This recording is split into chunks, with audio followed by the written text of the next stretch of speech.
The morning after my anniversary, my mother-in-law came and broke down the apartment door. She wanted to steal all my gifts and the $800,000 my parents had given me. But the moment she stuck her hand into the money bag, she pulled it back and screamed in pain. Hello, dear listeners. Welcome to the Room of Stories channel. Today, we're diving into a complicated and emotional story where family bonds are pushed to the limit and the hunger for easy money drives people to do crazy things. Imagine a regular anniversary turning into a battlefield where lies clash with the truth and a simple mousetrap becomes a surprising weapon of justice. This is a story about how greed and betrayal can destroy everything unless you protect what's yours in time. Get comfortable, an unbelievable story is about to begin. Enjoy listening and take care of your health. Don't forget to subscribe and hit like so you don't miss the next story. My name is Valentina, and honestly, if someone had told me 6 months ago that I'd be setting mousetraps in my own apartment, I would have laughed. But life has a way of surprising you, especially when you have a mother-in-law like Lydia Borisovna Kravchenko. It all started on a rainy October morning. I was coming back from the pharmacy. Our building is one of those old courtyard buildings where sound travels easily. You can hear everything. As I was walking up the stairs, I heard my mother-in-law's familiar raspy voice coming from a half-open window on the 3rd floor. Igor Semyonovich, how much longer can we stall? She whispered into the phone nervously. The deadline has already passed, and there's still no money. 500,000 isn't small change, you know? I stopped on the stairs. What money was she talking about? As far as I knew, my mother-in-law had only her small pension and no other income. Yes, I know interest rates are going up, she said, sounding annoyed. But where am I supposed to find another 200,000? I don't print money. Another 200,000? That meant the debt had already reached 700,000. A huge amount for someone who always complains about not having enough and keeps asking me and my husband to help with bills or medicine. Look, I've got a plan. Her voice dropped lower. My daughter-in-law's birthday is coming. She's turning 40. Her parents are rich. They'll definitely give her something big. Then I heard nothing else. She walked away from the window. But I'd heard enough. Lydia Borisovna was clearly in serious financial trouble, and now she was planning something around my anniversary. When I got home, my husband Alexander was in the kitchen, calmly drinking coffee. He's one of those rare men, handsome, smart, reliable, tall, with kind brown eyes. And best of all, he actually listens when I talk. He never interrupts or tries to fix everything right away. Sasha, we need to talk about your mom, I said as I took off my coat. What did she do this time? He sighed, setting down his newspaper. It looks like she has a serious debt, 700,000 rubles. And she's planning something for my birthday. Alexander's face turned pale. He knew his mother better than I did. He understood what she was capable of. Are you sure? He asked. I overheard a phone call, I said quickly, seeing the way he frowned. It was by accident. Valia, my mom can be difficult, but planning something against you? Sasha, I said, she clearly said, my daughter-in-law's birthday is coming. Her parents will probably give her something. That doesn't sound like she's dreaming of grandchildren. He sat in silence, turning his coffee cup in his hands, thinking. We'd been married 5 years, and all this time, Lydia Borisovna treated me with thinly hidden hostility, not because I was a bad wife or person, but because she couldn't stand the fact that I'd taken her son. In her mind, Alexander should have stayed with her forever, taking care of her, doing whatever she wanted. Okay, my husband finally said. Let's just be careful. But maybe you misunderstood? Maybe it was about something else. I wanted to argue, but I stayed quiet. Time would tell if I was right. The answer came sooner than expected. A week later, I got a call from the bank. Valentina Igorevna? This is the security department of Reliable Capital Bank. We have a question regarding a recent attempt to access information about your account. An attempt. I repeated, surprised. I didn't request anything. That's why we're calling, the man said. A woman came in claiming to be your authorized representative. She showed a passport and a power of attorney to get access to your account information. My heart started pounding. Can you describe her? About 60 years old, medium height, permed blonde hair. She said her name was Lydia Borisovna Kravchenko. I nearly dropped the phone. So my mother-in-law had already made her move. What did you do? I asked. The power of attorney looked suspicious, the officer said. So, we decided to contact you first. Should I file a fraud report? Yes, if you wish. When can I come in? An hour later, I was sitting at the bank, filling out a report. The security officer, a sharp-eyed young man, handed me a copy of the fake document she had tried to use. It's clearly amateur work, the bank officer explained. The signature doesn't match the real one, and the stamp is blurry. You can tell it was done in a rush. If the power of attorney had looked more professional, he added, we probably would have given her the account information. By law, an authorized person is allowed to ask about account activity. Just the thought of that made me shiver. If Lydia Borisovna had gotten access, she would have seen everything. How much money I had, what was coming in. It was clear now, she was planning something big. That evening, I told my husband everything. Alexander listened quietly, only shaking his head from time to time. I can't believe my mother would forge documents, he finally said. But the evidence is right there. Yeah, the facts are what they are. He stood up and started pacing around the room. So it's true. She really is in debt. A serious one. 700,000 rubles if that phone call was real. But how? She's always been so careful with money. He was right. Lydia Borisovna was known for being extremely frugal. She could spend 30 minutes comparing bread prices in the store, and she argued with vendors over a single ruble. Maybe someone scammed her, and now she's paying the price, I said. Or maybe she tried to scam someone and it backfired, Alexander replied thoughtfully. The next few days passed quietly. My mother-in-law acted normal. She called us, complained about her health, and as always, dropped hints about needing money. But this time, I was really listening, trying to catch anything suspicious. Then, on Saturday, something happened. I was walking home from the store when I saw my mother-in-law sitting on a bench by the playground near our building. She was deep in conversation with our neighbor, Aunt Galia, an older woman from across the street. I didn't want them to see me, so I stopped behind the corner of the building and listened. Of course, I understand how hard it is, Galina Ivanovna, Lydia Borisovna said in a kind, sympathetic tone. Being alone isn't easy. And your son doesn't help you at all. What are you talking about? Aunt Galia sounded offended. Victor sends me money every month. He helped with the summer house and even bought a car. Oh, really? My mother-in-law said with fake surprise. That's odd. I heard he's become a total drunk in Moscow. His wife left him, and he doesn't even see the kids anymore. What? Where are you getting this nonsense? Aunt Galia was clearly angry. Victor doesn't drink. He has a wife and growing grandkids. Is that so? Lydia Borisovna said, acting shocked. But someone told me he's even under investigation at work, some kind of financial fraud. Aunt Galia looked furious now. Who's telling you that nonsense? Victor is an honest man. He's a director at a well-known company, Aunt Galia said firmly. Oh, I'm so sorry, Galina Ivanovna. Lydia Borisovna quickly started to fuss. I must have confused him with someone else. Happens at my age, you know. But tell me more about your Victor, she added sweetly. Such a successful man. And just like that, Aunt Galia, now emotional, began talking all about her son, his achievements, his income, and his future plans. And my mother-in-law listened carefully, like she was getting ready to pass a test. That's when it hit me. I had just witnessed her usual trick. First, Lydia Borisovna spreads false rumors to make the other person upset.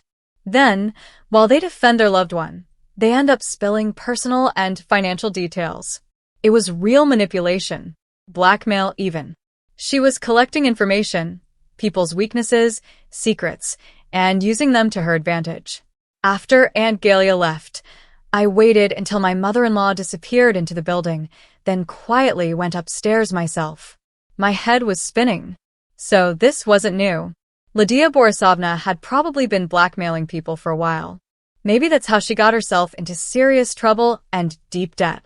Sasha, I said as soon as I stepped inside. Your mom is a blackmailer. What? He asked. I told him what I'd overheard at the playground.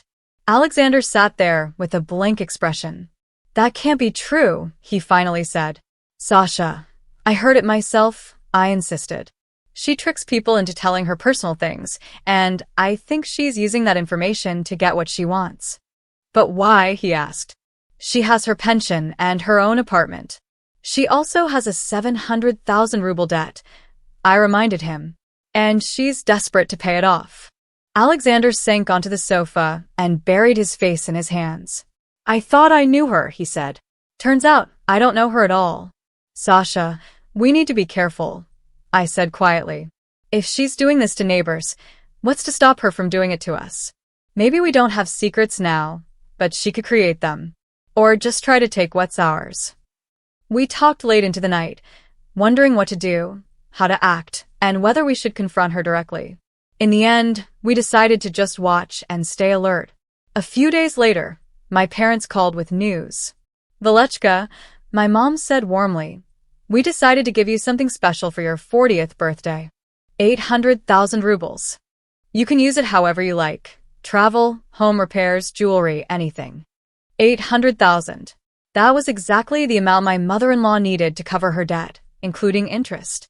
Could this really be just a coincidence? Mom, that's too much, I tried to say. Nonsense, she laughed. You're our only daughter. We want to make you happy. We'll transfer the money a few days before your birthday. After I hung up, I just sat there, thinking, and why parents aren't poor at all. Dad's a successful businessman, and Mom runs her own private medical practice. 800,000 rubles isn't a big deal for them. Still, I turned to Sasha and said, what if your mom somehow found out about my parents' plans? How would she know? He asked. I don't know, I replied. But it just feels too suspicious to be a coincidence. So, we decided not to tell Lydia Borisovna anything about the gift. We wanted to see how she would act. And right away, she started acting strange. She began showing up in our courtyard more often, pretending to visit friends. She kept asking questions about my birthday. How many guests will there be? What are people giving you? How long will the party last? Then, casually, she asked, are your parents coming? Of course, I said. They always come to my birthday. They'll probably give me something nice. They must be pretty wealthy, right? I guess. Mom never tells me in advance what they're giving. She nodded, but I noticed a strange look in her eyes, the same look she had when she was talking to Aunt Galia. The closer my birthday got, the more tense everything felt. Lydia Borisovna called every day. She asked more questions about the party and even offered to help plan it. I politely said no, but I could tell she was up to something. 3 days before my birthday, my parents transferred the money, 800,000 rubles. I withdrew the full amount in cash and brought it home, hiding it in our bedroom inside a pretty gift bag. Why in cash? Alexander asked, confused. Just a feeling, I said. I don't think that money would be safe on the card. And I was right. The very next day, the bank called again. Valentina Igorevna, someone's trying to access information on your accounts again, they told me.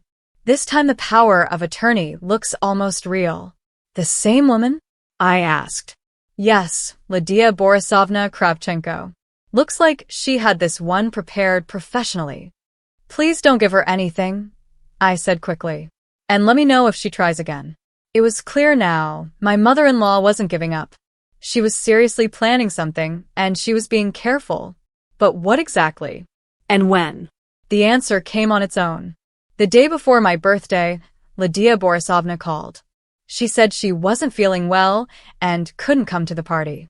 Oh, what a shame, I said, pretending to be a disappointed daughter-in-law. What's wrong? My head hurts. My blood pressure's all over the place, she answered. I'd better stay home, my mother-in-law said over the phone, just in case I'm contagious. Maybe I should call a doctor for you? No need, dear, she replied sweetly. I took some medicine. I'll feel better by tomorrow. After I hung up, I turned to my husband. Your mom says she won't be coming to my birthday. She claims she's sick. That's strange, Alexander frowned. Mom never skips family events. Even with a fever, she'd still show up. Exactly, I said. So, she must have other plans for tomorrow. We looked at each other, and the same thought hit us both. She's waiting for us to leave the house, Alexander said quietly. And then she'll try to steal the money, I added. But how? She doesn't have keys. I thought back to her secret phone calls, the fake power of attorney, the way she blackmailed the neighbors. That woman was ready for anything. Sasha, do you think your mom has connections to criminals? What do you mean? Well, maybe while messing with the neighbors, she met someone shady. Alexander paused, thinking. Maybe. I don't really know who she's been spending time with lately. Then we need to be ready for anything. That whole evening, we sat together making a plan. If Lydia Borisovna really was planning to break into our apartment, we had to stop her. But how? Then an idea came to me, crazy, risky, but strangely perfect. Sasha, remember when we caught mice at your friend's dacha last summer? Yeah, why? Tomorrow morning, I need you to go to the hardware store and buy the strongest mousetrap they've got. A mousetrap? Why? I smiled. For the first time in weeks, I felt like I was taking back control. If your mom wants to stick her hand in someone else's bag, I said, then let her get what she deserves. The birthday party was set for Saturday, and Sasha and I started getting everything ready. But something didn't feel right. I had this constant feeling, like someone was watching us. And on Thursday, my suspicion came true. I was watering the flowers on the windowsill when I saw a familiar figure in the yard. Lydia Borisovna was standing near the playground, staring up at our windows. She had a notebook in her hands and was writing something down. I quickly stepped back from the window so she wouldn't see me, then peeked out from behind the curtain, watching her carefully. Lydia Borisovna stood in the yard for about 20 minutes. She kept checking her watch and writing things down in her notebook.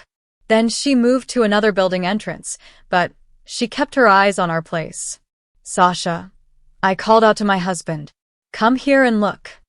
Alexander came to the window and frowned when he saw his mother. What is she doing out there? She's watching us, I said. Taking notes, what time we leave, when we get back, who visits us. That can't be, he said. Then why does she have a notebook? Just standing there in the yard. We kept watching her for another half hour. Lydia Borisovna walked slowly around the whole courtyard. She looked into every corner, checked each entrance and exit. Then she took out her phone and made a call. Yes, I checked everything, we heard her say. There are 2 security cameras in the yard, but they only cover the main area. The side entrance isn't visible. My heart sank. She was checking the surveillance. She was planning a break-in and looking for blind spots. No, there's no alarm system, she went on. And the intercom is old, easy to open. The main thing is to wait until they all leave for the celebration. I grabbed Sasha's hand. Did you hear that? She's planning to break in while we're at the party. Oh my God. Alexander went pale. My mom's completely lost it. We watched as Lydia Borisovna ended the call and walked out of the yard. I stared after her, shocked and furious. This woman, my own mother-in-law, was planning to rob her own son and daughter-in-law. What do we do? Sasha asked. Nothing. Not yet. We'll let her make her move, and we'll be ready. The rest of the week was full of tension. Every day, Lydia Borisovna showed up at different times, watching, tracking our routine. I kept doing everything the same, grocery runs, work, errands, so she wouldn't get suspicious. Then on Friday evening, my parents called. Valechka, tomorrow's your big day, my mom said cheerfully. We've already left and should arrive by morning. Mom, I asked, why exactly 800,000 rubles? That's a really big amount. There was a pause on the line. Well, it's a special occasion. You're turning 40. That's a milestone. Mom, be honest. Did something happen? Another pause. Then she sighed. Okay, I'll tell you. Do you remember your great-grandmother Evdokia? Of course I do. What about her? She left a will. A very unusual one. She said the money should go to her great-granddaughter, but only when she turns exactly 40. I was shocked. Great-grandma Evdokia died when I was 15. She was a quiet, kind old lady who always smelled like chamomile and told the most amazing stories. And how much money are we talking about? I asked. 2 million rubles, Mom said softly. She saved all her life and kept it in the bank. But interest rates are dropping and the will is very specific. What do you mean, specific? You can only receive the money, Mom explained, if you prove on your 40th birthday that you can protect what belongs to you. Protect it? How? Well, she hesitated. The will says the proof must be practical. Mom, you're talking in riddles. Your great-grandmother was a wise woman, Mom said. She believed that it's not enough to earn money. You also have to know how to protect it.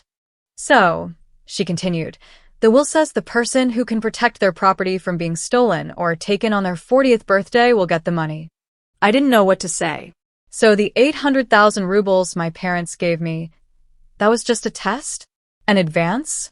And the real inheritance? I had to earn it. What if I fail? I asked. What if I can't protect anything? Then the money goes to a charity, Mom said gently. That was your great-grandmother's wish. But how could she know that someone would even try to steal from me? I don't know, sweetheart. Maybe she had a feeling. She always said money attracts the wrong kind of people, and you must be ready to defend what's yours. We ended the call, and I just sat there thinking. It felt like great-grandma Evdokia had somehow predicted a woman like Lydia Borisovna would enter my life. She had created the perfect challenge, forcing me to stand up and fight. Incredible, I whispered. What's incredible? Sasha asked, walking into the room. I told him everything about the will. He stared at me, wide-eyed. So, if you manage to protect that 800,000 rubles from my mother tomorrow, you'll get another 2 million? That's right, I nodded. But if I can't, your mother gets exactly what she wants. And we get nothing. Sasha shook his head. Your great-grandmother was either psychic or she really understood people. That night, we went to bed full of nerves and thoughts. Tomorrow was going to be the most important day. I woke up with a strange mix of excitement and fear. Outside, the sun was shining. Birds were singing. It was a beautiful day for turning 40. But I knew this birthday would be about more than cake and presents. At 10 a.m., my parents arrived, Mom with a huge bouquet of roses and a box of chocolates. Happy birthday, sweetheart, she said, kissing me. You look beautiful. Dad hugged me tightly and whispered in my ear, remember the will. Your great-grandmother believed in you. By lunchtime, guests started arriving. Friends from work, neighbors, and close girlfriends. The apartment quickly filled with laughter and chatter. As I accepted gifts and hugs, I kept glancing out the window. Right around 3 p.m., I saw her. Lydia Borisovna appeared in the yard. She sat down on a bench with a newspaper. But she wasn't really reading. Her eyes kept drifting up to our windows. Sasha, I whispered to my husband, your mom is out there, watching. She's waiting for us to leave for the restaurant. We had a table booked for 6 p.m. at a local cafe. And, of course, Lydia Borisovna knew. Alexander had told her when she asked about our birthday plans. Should we cancel? He asked. No. Everything needs to go exactly as planned. At around 5:30, guests started putting on their coats. I made a show of grabbing my purse and keys, just loud and clear enough for my mother-in-law to notice. We really were going out. Valechka, are you taking the money with you? My mom asked softly. No, I said clearly. It's safer here at home. I don't need that kind of cash at a restaurant. I made sure to speak loudly, so all the guests could hear. If my mother-in-law had any spies among them, they'd definitely carry the message. We all left the house, laughing and talking. Lydia Borisovna stayed on the bench, pretending to read, but I noticed how carefully she counted every person leaving. We spent 3 hours at the restaurant. We ate, we laughed, we shared old memories. My parents told childhood stories. My friends updated me on their lives. It was a perfect, ordinary birthday for an ordinary woman. We came back home around 9 p.m. The party was lovely, but I knew it wasn't over. The real moment was still ahead. Sasha, I said once we were alone. Tomorrow morning, I need you to go to the hardware store. For what? Buy a mousetrap, I said calmly. The strongest one they have. A mousetrap? Why? Your mom wants to reach into someone else's bag, I replied. Let her find out what happens when she does. Alexander thought for a moment. Valia, is that even safe? It's dangerous for thieves, I said, but harmless for honest people. And if she changes her mind, it'll just stay in the closet. But I don't think she'll back down, I added. There's too much money involved. The next morning, Alexander went out and bought one. The seller spent a while explaining how to set it up safely and where to place it. Be careful, he warned. This one is very strong. It can seriously injure what it needs to. Perfect, I nodded. We hid the trap in the closet, and then we waited. We didn't have to wait long. On Monday morning, Lydia Borisovna called Alexander. Alyoshenka, how are you, sweetheart? She cooed. Did you celebrate well? Yes, Mom, he said. Everything was great. Did you get any nice gifts? Lydia Borisovna asked on the phone. Just the usual, Alexander replied. And what did Valentina's parents give her? They gave us money. A good amount. Oh, how much exactly? Alexander looked at me. We had already agreed not to hide the truth. Let her know exactly what she's after. 800,000 rubles, he said. Wow. Your wife's parents are really well off. So where do you keep the money? At home for now, he said. We plan to put it in a safe soon. Good, she said. It's safer at home. And when are you putting it in the safe? She asked casually. Sometime this week. We haven't had time yet. I see. All right, son, I won't keep you. Take care. After the call, I looked at my husband. Well, now she knows for sure we have the money. So what now? He asked. We wait, I said. But I don't think we'll be waiting long. And I was right.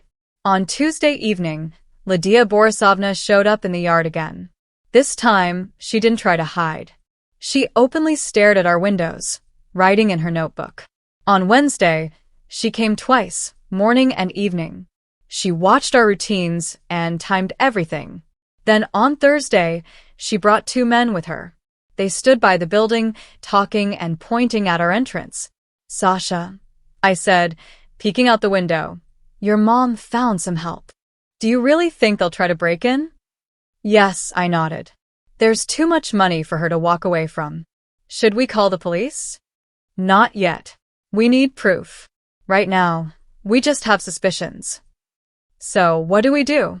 Wait and be ready. That Friday, we installed a small security camera in our hallway. We wanted everything recorded, just in case. When are we setting the mousetrap? Alexander asked. Monday morning, right before we leave for work, I said. If she's going to do it, it'll be Monday. Start of the work week, when people are distracted and busy. What if she changes her mind? She won't, I said firmly. Her debts are too serious. How do you even know she has debts? I overheard her phone call, remember? She owes 700,000 rubles, plus interest. That's around 800,000 total. Same amount your parents gave us, he said. Exactly. That's not a coincidence, it's planned. She must have known about the gift ahead of time. That's why she kept asking so many questions about your birthday, he realized. The weekend passed quietly. Lydia Borisovna didn't visit or call, but I could feel it. She was waiting, planning, watching. It was the calm before the storm. On Sunday night, I checked the mousetrap again, to make sure it worked perfectly. Tomorrow we'll find out if great-grandma was right. I told Alexander. What do you mean? We'll find out if I can protect my property, and whether I deserve that inheritance. And if something goes wrong, nothing will go wrong. We have a plan, we have the camera, we have the mousetrap. Everything's under control. Valia, just promise me you'll be careful. I promise. But your mom brought this on herself. Let her face the consequences. On Monday morning, we both got up early. Today was the day. Either Lydia Borisovna would finally show her true colors, or we were wrong all along. Sasha, remember the plan? I asked while we had breakfast. I remember. You stay home and pretend to be sick. I'll go to work like normal. We wait and see what happens. Exactly. The mousetrap is ready. The camera is recording. If your mom tries anything, she'll get caught. And if she doesn't come, then I was wrong. And honestly, I'd be happy if I was. Alexander left for work, and I called my boss to say I wasn't feeling well. Then I stayed home all day, watching from the window. Around lunchtime, I saw her. Lydia Borisovna came into the yard, stood by a bench, looked up at our windows, and left. That evening, Alexander came home. Nothing happened, he said, disappointed. Not yet, I replied. But she's planning something. She came and looked around. Maybe she's waiting for the right time. Tuesday passed quietly. So did Wednesday. I started to think maybe I was wrong. Maybe she really wasn't capable of something so awful. But Thursday morning changed everything. Alexander had just left for work when I saw Lydia Borisovna in the yard again. And this time, she wasn't alone. She had two men with her. One looked about 30. He wore a sporty jacket and jeans. The other one was older, maybe over 40, dressed in work overalls. Both carried bags filled with tools, some of them sticking out. I hid behind the curtain and watched. My mother-in-law was talking to the men, pointing toward our entrance. They nodded, checking out the building, and discussing something quietly. Then I heard her voice, clear and cold. See those windows on the third floor? That's my daughter-in-law's place. She stole money from me. How much? Asked the younger guy. 800,000 rubles, she said. My hard-earned savings. And she just took it. She lied and said it was a gift from her parents. Lydia Borisovna said, but really it was my money. I only lent it to her. I shook my head. Even now, as she was planning a robbery, my mother-in-law was still lying, trying to make herself look like the victim. What if we get caught? The older man asked, unsure. We won't, she said confidently. She's home alone. Her husband's at work. We'll go in, grab the money, and leave. What if the neighbors hear us? No one's home during the day. Everyone's at work in this building. Then the three of them headed toward the entrance. My heart started pounding. Was Lydia Borisovna really about to break into our home? I quickly checked the mousetrap. It was set and ready in the gift bag. The camera was recording. My phone was in my hand, ready to record sound. All I could do now was stay quiet and wait. First, I heard noises downstairs. Someone messing with the intercom. Muffled voices, then the sound of metal scraping against plastic. They were forcing the entrance open. Then I heard heavy footsteps on the stairs.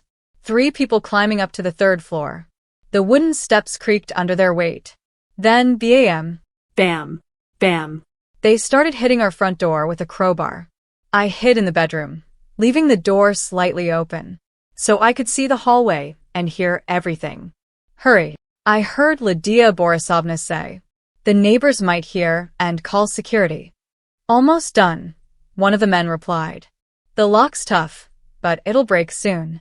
Diamond, hit it harder, the other guy said. A few more loud hits, and the lock gave way. The door flew open, slamming into the hallway wall. Lydia Borisovna rushed in with the 2 large men holding crowbars. She looked excited and nervous. The men looked calm, like this wasn't their first time doing something like this. Where's the bag with the money? The younger guy asked. In the bedroom or the living room. Lydia answered quickly. Valentina always hides valuables in those rooms. What if she took the money to the bank? No, I'm sure it's at home. My son told me they hadn't moved it yet. They began searching the apartment quickly and thoroughly, turning over chairs, opening drawers, digging through cabinets. They knew what they were doing. Check under the mattress, said the older man. Good idea, Lydia nodded.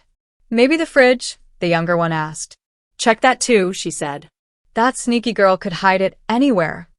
I listened to everything they were saying and recorded it all on my phone. Every word was proof that they were planning a crime. Aunt Lida, are you sure the money is really here? The older man asked. He had already searched half the apartment. Of course I'm sure. Look better, she snapped. But what if she took it with her? She didn't. She's sick, lying at home. How do you know that? My son told me. She didn't go to work yesterday. She has a fever. Just then, the younger man called out. Found it. The bag's in the bedroom. Where? Lydia Borisovna lit up with excitement. Big leather one on the dresser? Bring it here. Hurry. They started moving toward the living room.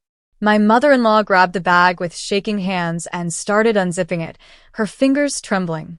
Finally, she said, almost laughing. My 800,000. Justice at last. What if the money's not in there? The young man asked. It is. I know it. I feel it.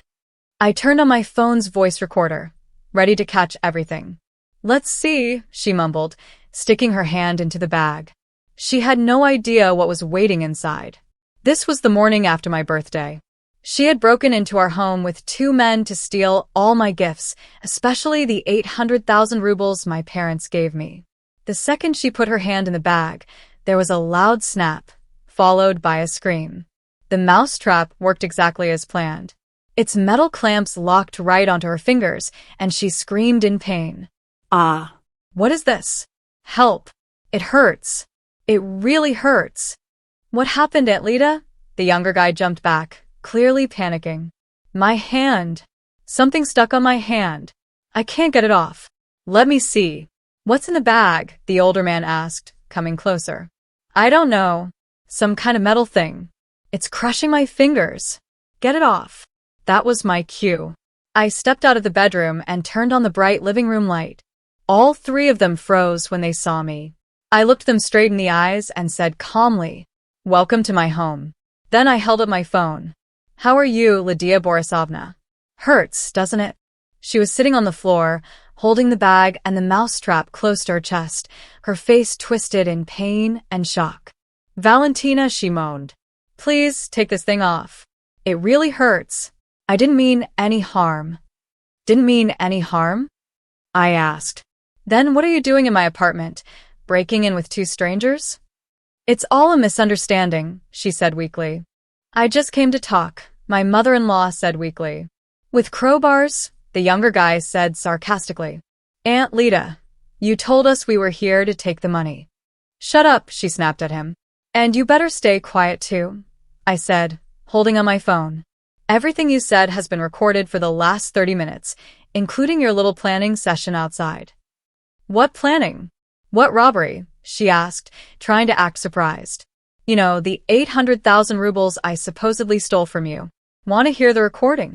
The 2 men looked at each other. The older one was the first to realize things were going badly for Aunt Lida.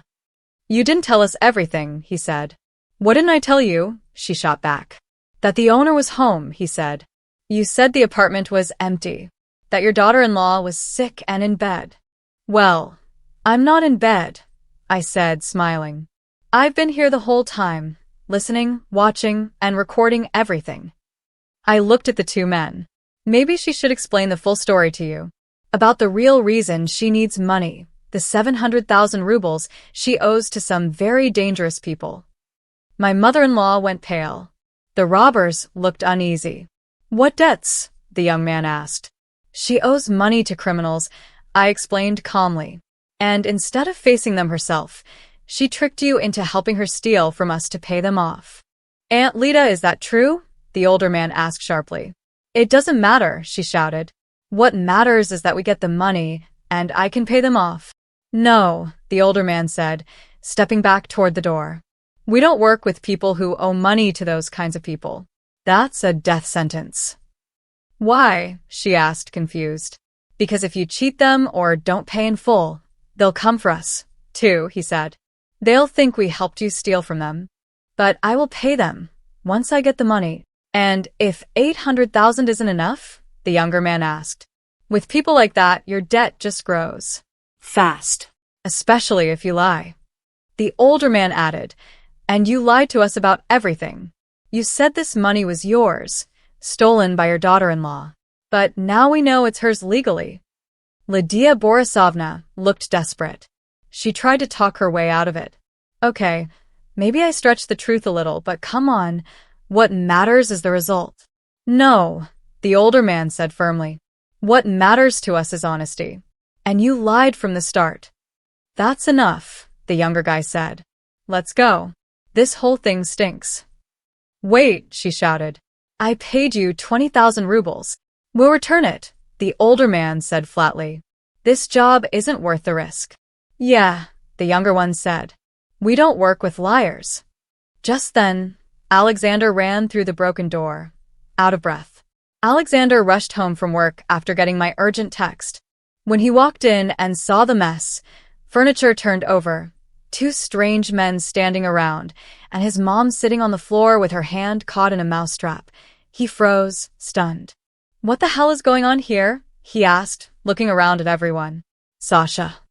Lydia Borisovna cried out when she saw her son. Help your mother. Your wife set a trap and hurt me. Mom, what are you doing in our apartment? He asked. And who are these people? They're helpers, she said. I came to take back the money your wife stole from me. What money? Alexander asked. That was a birthday gift from my parents. I don't care, she snapped. I need that money. Desperately. Why? He asked, though from the look on his face, I could tell he was starting to piece things together. To pay off some debts. If I don't, something bad will happen. What debts, Mom? He asked again firmly. How did you even get into this? She went quiet, realizing she'd said too much. The two men took the opportunity to cut in. We're out of here, the older guy said. This is a dirty job. We're done. But what about the money? The younger one asked. What money? Alexander looked confused. The money your mom paid us for this job, the older man explained as he reached into her coat pocket. Don't touch my money, Lydia snapped. Aunt Lida, we had a deal, the older man said firmly. If this turned out to be shady, we'd give back the advance. He pulled out a bundle of cash. 20,000 rubles. Like, we agreed. I want all of it back, she yelled. Nope, the young guy shook his head. We wasted time, broke a door, and had to deal with this drama. We're keeping half for the trouble. That's not fair, she cried. And was it fair for you to lie to us from the start? The older man shot back. You told one story, but this is something totally different. The two men pocketed half the money and headed for the door. At the door, the older one stopped and looked at me. You should install a steel door and better locks, he said. This woman won't stop. She'll come back. Thanks for the tip, I replied. And you should go to the police, he added. You have proof, witnesses, a recording. Don't let this go. I'll think about it, I said. Once they were gone, it was just the three of us. Lydia Borisovna was still sitting on the floor, moaning and clutching the mousetrap still locked on her hand. Now, I said, sitting across from her, tell us the truth. What kind of debts are we talking about? I'm not telling you anything, she muttered stubbornly. Then sit there with the mousetrap until the police arrive, I said calmly. No, please don't call them, Lydia Borisovna begged. I'll explain everything. Then tell us the full truth. No lies. No hiding anything. She hesitated for a while, clearly thinking hard. But then she realized she had no choice. Fine. I'll tell you. But please let my hand go. It really hurts. No. First the full story. Then I'll let you go. That's the deal. She sighed deeply and began. I was married before Eduard Viktorovich, she said quietly. To who? I asked. To Georgy Kravchenko. He was my first husband. He died 20 years ago. What did he die from? Alexander asked, shocked. Poisoning, she said in a low voice. Then, even more softly, she added, I accidentally poisoned him. Alexander grabbed his head in disbelief. Mom, what are you saying? How do you accidentally poison someone? I asked firmly. I wanted to give him a laxative, she said, trembling. Just to teach him a lesson. He was going to divorce me and take everything, the apartment, the summer house, the garage. I didn't want to lose it all. So, what happened? I mixed up the medicine in the dark. I grabbed the wrong bottle. Instead of a laxative, I gave him his heart pills, the ones he was allergic to. And what happened next? He went into shock almost right away. I called an ambulance, but it was too late. He died within half an hour. What did you tell the doctors? I told them he must have taken the wrong pills himself by mistake, that he mixed up his medicine in the dark. And they believed you? Yes. Georgie did have a heart condition. He took pills every day. They assumed he just messed up the dosage. I looked at her coldly. And the debts? Where did those come from? Turns out Georgie owed a lot of money to some very dangerous people. After he died, the debt was passed on to me because I inherited everything. You've been paying for 20 years? No, they left me alone for a long time. I think they thought I didn't have anything worth taking. But last year, they found me again. And now they want everything paid back with interest. How much do you owe now? 700,000 rubles, she whispered. I have until the end of this month to pay it off. And if you don't, then they'll do to me what happened to Georgie. Only this time, there won't be pills. Alexander stared at his mother in shock and disgust. Mom, you hurt someone. You killed someone. It was an accident, she said, crying. I never meant for that to happen. And what about today? Was breaking into our home with criminals also an accident? Lydia Borisovna broke down, sobbing. Alyoshenka, please. I didn't know what else to do. I'm desperate. I had no one else to ask for help. Mom, what you did is a serious crime, Alexander said. What else could I do? She replied. If I don't pay the debt, they'll find me and punish me. Then she looked at me with a soft, pleading voice. Valentina, let's make a deal like normal people. I'll leave your life forever, move to another city, even change my name and documents. Just please don't turn me in.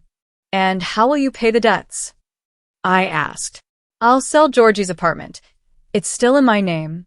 And maybe even the one Edouard and I have. That should be enough. If not, I'll pray the creditors have mercy. I looked at her for a long time, thinking hard. She had done terrible things. She deserved to be punished. But if I turned her in, it would also hurt Alexander deeply. Sasha. I turned to my husband. What do you think? He didn't answer right away. He stared at his mother in silence, then finally spoke. I'll give her one last chance. But only with strict conditions. What conditions? His mother asked quickly, clinging to hope. First, I said firmly, you must disappear from our lives. No visits, no calls, no asking for help. Completely cut ties. I agree. I promise, she nodded. Second, you must sell all your property and pay off every single debt. I'll do it. I swear. Third, if I ever find out that you hurt someone else or lied again, I'll go straight to the police with all the recordings I have. I won't. I won't hurt anyone ever again. I swear it. And fourth, I added, you will pay for the damage you caused to our apartment door. That's 30,000 rubles. But I don't have that kind of money right now. Then find it. Borrow it. Sell something. Or I go to the police tomorrow morning. Okay. I'll find it, she said, her voice shaking.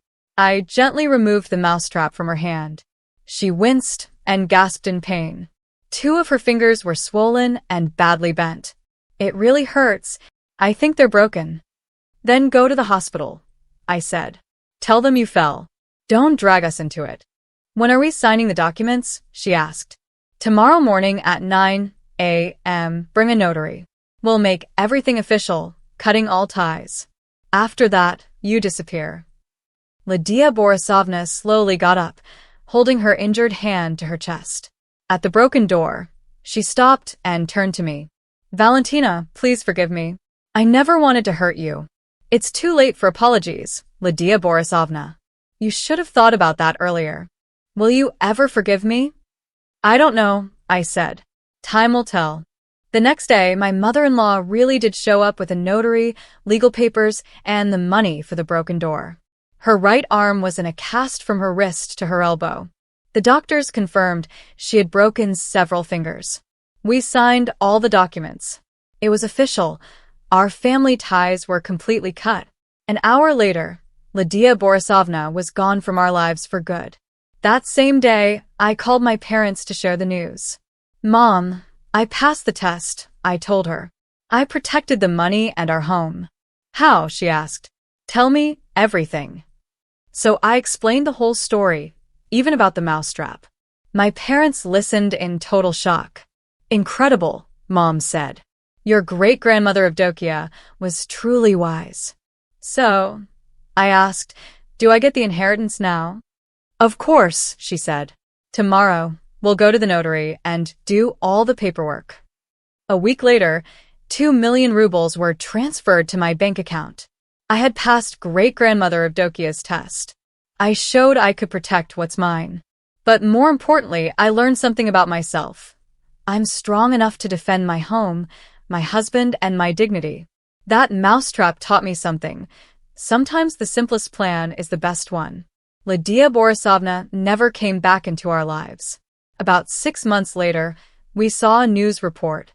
She had been found dead in a city down south. The reporters said it looked like a criminal case. She probably couldn't pay off her debts, Alexander said quietly. Or maybe she tried to trick someone else, I added. Do you feel sorry for her? He asked. No, I said. She made her own choices. We kept the mousetrap in our nightstand as a reminder. Justice always catches up with people eventually. And that money isn't just something you earn. You have to protect it too, from those who try to steal it. As for the 800,000 rubles she wanted so badly, we donated it to charity. We built a new playground in our neighborhood. We also helped several families pay for expensive medical treatment for their sick children. That money, which once caused so much trouble, finally brought something good to the world. The story of the mousetrap became a family legend. One day, we'll tell it to our children. Not to scare them, not to make them hard or cruel, but to teach them something simple. There will always be people who try to take what's yours. You have to be ready to stand your ground, to protect your dignity, your loved ones, and your future. Great-grandmother Evdokia wasn't just passing down money. She was passing down wisdom. She knew that wealth doesn't just attract friends, it also brings enemies. And she taught me one important rule. Money should only go to those who know how to protect it. Sometimes I dream about Lydia Borisovna, but not the angry, greedy woman she became at the end. I see her confused, afraid. Maybe in her final days, she realized she had taken the wrong path, that her greed and lies had only led to a sad, lonely end. But I don't feel anger toward her. And I don't feel pity either. Just a calm understanding. Everyone chooses their own way in life. Lydia Borisovna chose lies, stealing, and hurting others. And that road always ends badly. But Alexander and I chose honesty and fairness. And because of that, we were rewarded with peace, safety, and a life free from toxic relatives. What happened also taught us something else. Trust isn't about words. It's about actions. For years, Lydia Borisovna acted like a caring mother. But when it really mattered, her true self came out. Now we know, pretty words mean nothing if there's no honesty behind them. After all that happened, our marriage became even stronger. Alexander saw that I would do anything to protect our family. And I saw that he would stand with me, even against his own mother. You know, he told me recently, I'm actually thankful for your great-grandmother's strange will. If it wasn't for that, we never would have learned the truth about my mom. And I'm thankful for the mousetrap. I laughed. A cheap little thing that solved a huge problem. Maybe we should start a business, I joked. Home defense using mousetraps. Yeah, right, he smiled. But seriously, the most important thing is, we've learned to trust each other and protect the people we love. Now we're expecting our first child. And one day, when our baby is older, I'll tell them the story of the mousetrap and the bad grandma. Not to scare them, but to teach something important. There will always be people who try to take what's yours. So you need to be strong enough to protect it. But more than that, I want them to know, justice is real. It might not come quickly. Sometimes it takes years. But it always comes in the end. Lydia Borisovna got what she deserved. We got what we earned. A happy life, built on truth. And the mousetrap? It earned a place in our family history, as proof that even the simplest tools can protect us from the biggest problems. It wasn't a fairy tale ending. It was real life. And that's what made it perfect. Because sometimes, to make sure good wins, good has to fight back.